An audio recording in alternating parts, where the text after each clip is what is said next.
What up, Homedawgs? My name is Gokey Gamer, coach of the Milwaukee Meta Champs, and welcome to week 3 of the NBBL, where this week we're going to be taking on Coach Lars and the Terminator Warrior. Well, thankfully this team isn't the Shaman Sky team. This team is still quite scary.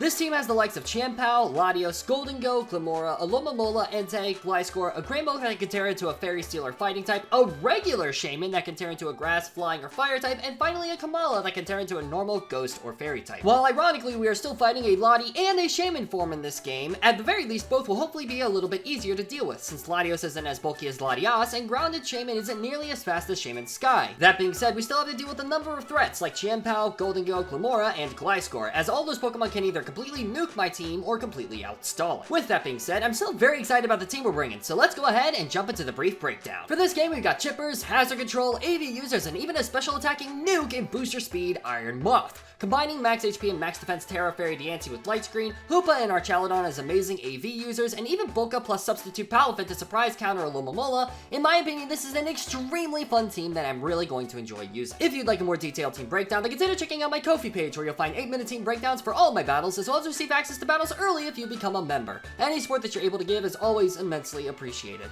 Without any further ado, let's go ahead and head into the battle. Hey y'all, it's your boy Gokey Gamer. So I am here doing a post commentary for this game. First off, the reason this is on Showdown, this game is already severely delayed, and that's part of the reason why this video is going up so late. But it's severely delayed to the point where it's just kind of like, okay, let's just do Showdown. It's been delayed enough. Let's, get it done. And Noah said that was fine, so we ended up deciding to do that, and we're all good. But the other reason that this is a post-commentary game, I did do live commentary, but I'm not going to lie, I did not enjoy how I sounded during the live commentary. You'll kind of see why after we go into it. I'll kind of explain a little bit why I'm doing what I'm doing, and hopefully this will be a bit more of a chill video. I'm also not feeling good right now, and I would like to, I don't want to strain my voice too much, so this is going to be very chill, very, probably have some Glitchic City in the background. Shoutouts to her channel, link down in the description below.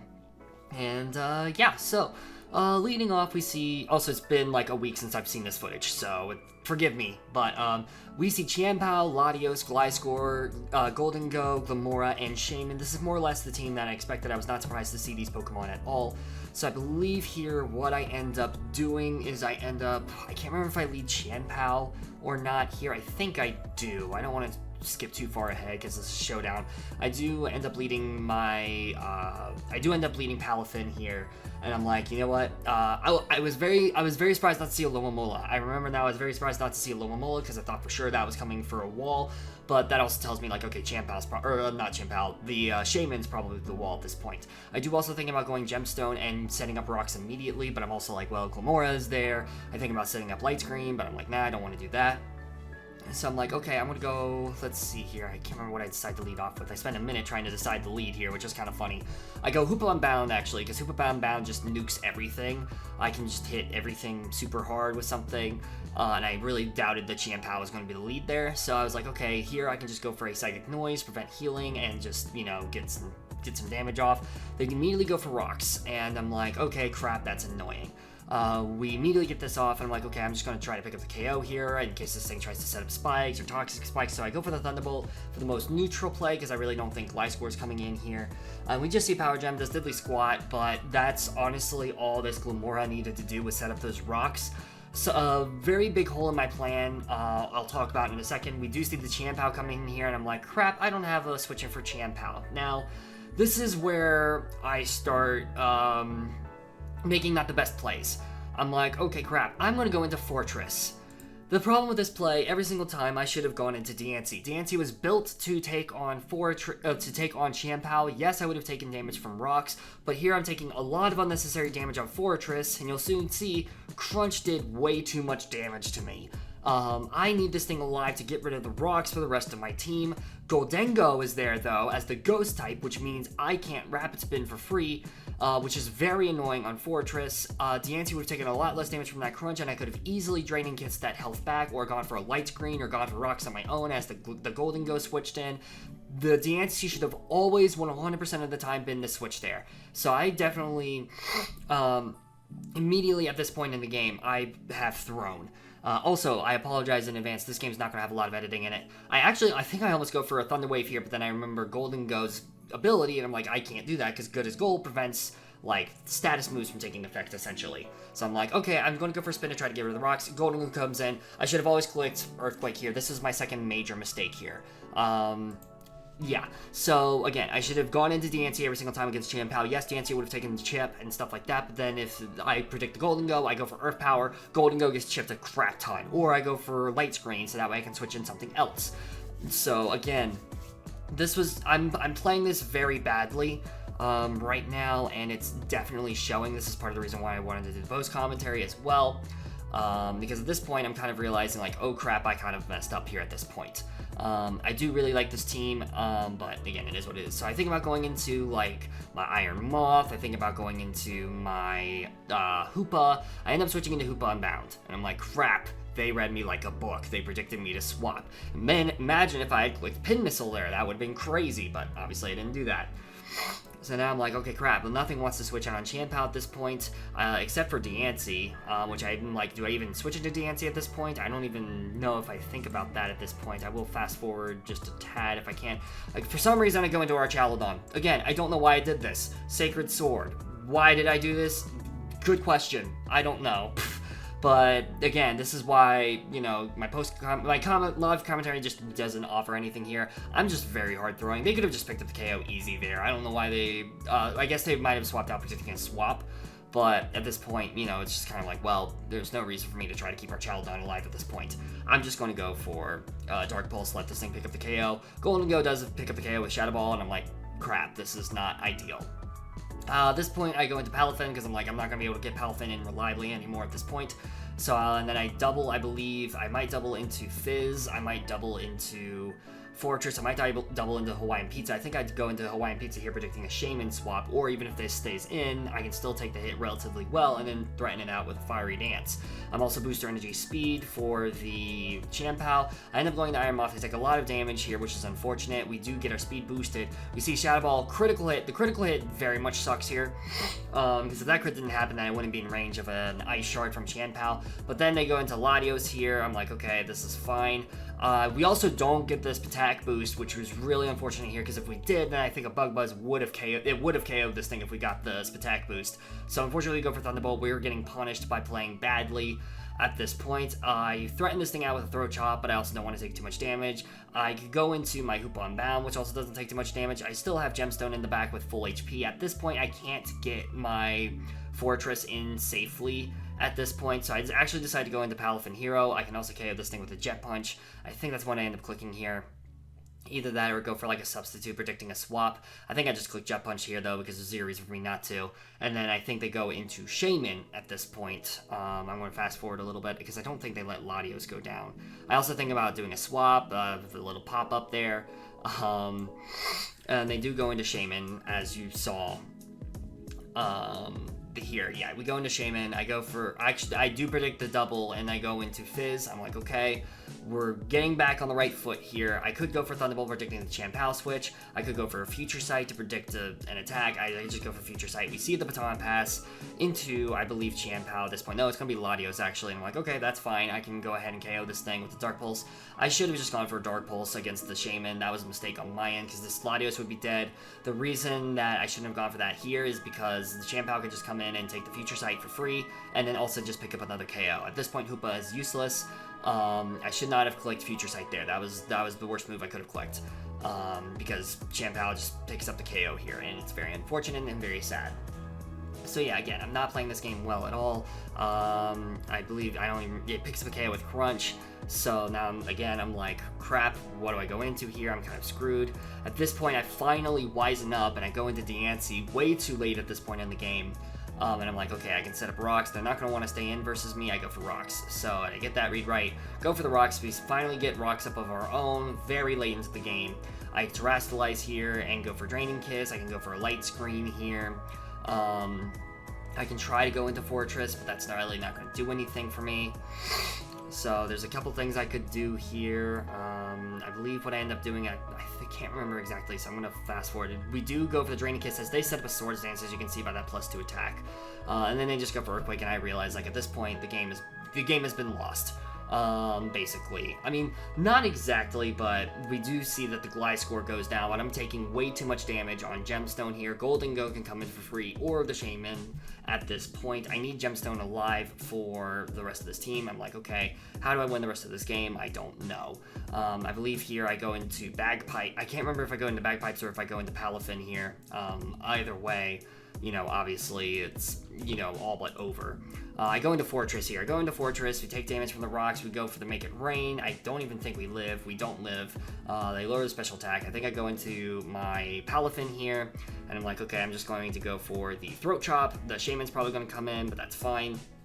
The Shaman does come in here on the attack. They save the Golden Go, which makes sense. I'm hoping this will do a decent chunk of damage. It does a decent chunk of damage, but we also do the Rocky Helmet. And then this thing goes for the Terra Grass. Seed Flare picks up the KO against me. I die. My only hope now at this point is that they miss their Seed Flare, but even then, I die to Golden Go. I've lost this game. At this point, it's just trying to see if I can pick up a KO.